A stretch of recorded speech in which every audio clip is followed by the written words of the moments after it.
Assalamualaikum warahmatullahi wabarakatuh. Halo anak-anak hebat, bagaimana kabar kalian hari ini?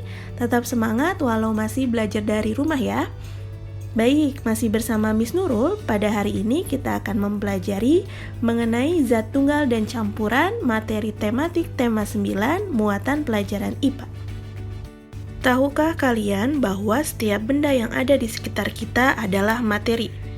Yaitu segala sesuatu yang memiliki massa atau berat dan menepati ruang. Wujud dari materi bisa berupa padat, cair, ataupun gas. Materi di sekitar kita dapat berupa zat tunggal atau campuran. Apa itu zat tunggal dan campuran? Bentuk materi yang pertama adalah zat tunggal. Zat tunggal atau zat murni merupakan materi yang seluruh bagiannya memiliki susunan dan komposisi yang tepat dan hanya tersusun dari satu jenis zat. Sebagai contoh, air murni, gula murni, emas, dan oksigen. Zat tunggal terdiri dari unsur dan senyawa. Unsur adalah zat tunggal yang tidak dapat diuraikan menjadi zat lain yang lebih sederhana. Ada dua jenis unsur, yaitu unsur logam dan non-logam. Contoh unsur logam adalah emas, besi, dan tembaga, sedangkan contoh unsur non-logam adalah oksigen, nitrogen, dan hidrogen. Kemudian, senyawa merupakan gabungan dari dua unsur atau lebih. Sebagai contoh, oksigen dan hidrogen jika digabungkan akan menjadi air.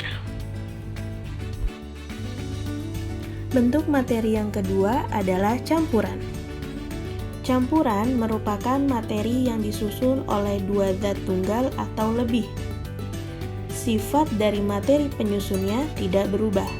Sebagai contoh, air dengan gula. Gula memiliki rasa yang manis. Ketika gula dicampurkan dengan air, rasa air yang tawar akan berubah menjadi manis. Campuran bisa berupa gabungan dari unsur dengan unsur dengan senyawa, atau senyawa dengan senyawa. Campuran terdiri dari campuran homogen dan heterogen. Campuran homogen atau larutan adalah campuran antara dua zat atau lebih yang tidak dapat dibedakan dengan jelas.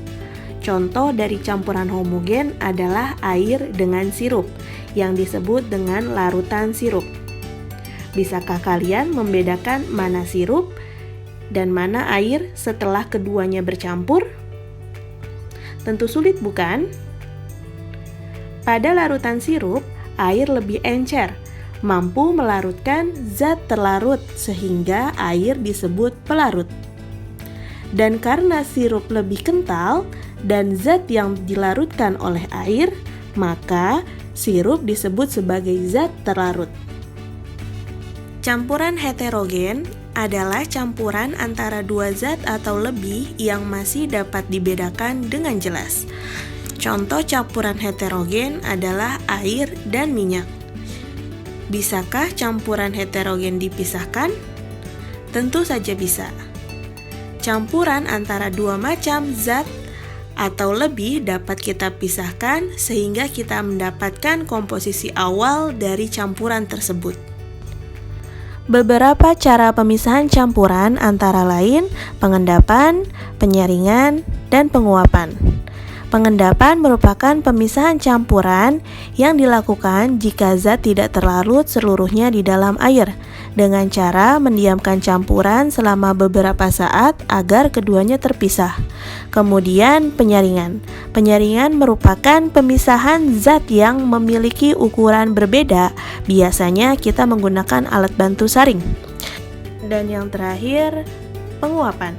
Penguapan merupakan pemisahan campuran yang dilakukan untuk memisahkan zat padat dan zat cair dengan cara menguapkan zat cair, sebagai contoh pada proses pembuatan garam. Itulah video pembelajaran mengenai zat tunggal dan campuran. Semoga video ini bisa membantu teman-teman memahami materi pembelajaran. Demikian dan sampai jumpa di video selanjutnya. Wassalamualaikum warahmatullahi wabarakatuh.